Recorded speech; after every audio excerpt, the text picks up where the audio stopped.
Hi guys, welcome back to my YouTube channel Satyasri కోసం. ఇప్పుడైతే నేను ఎక్స్పెరిమెంట్ అయితే చేయబోతున్నాను అనమాట. ఫస్ట్ దీంతో వాటర్ తీసుకోవాలి, నార్మల్ వాటర్. దాంతో టర్మరిక్ అయితే వేసుకోవాలి, ఇదిగోండి వేసుకుని. తర్వాత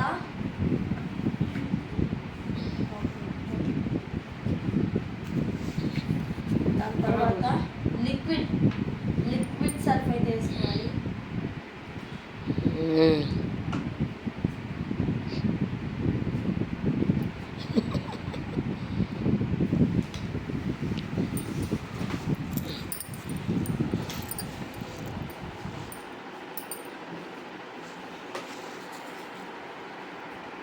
అదిగోండి కలర్ చేంజ్ అయింది కదా. ఆత్మ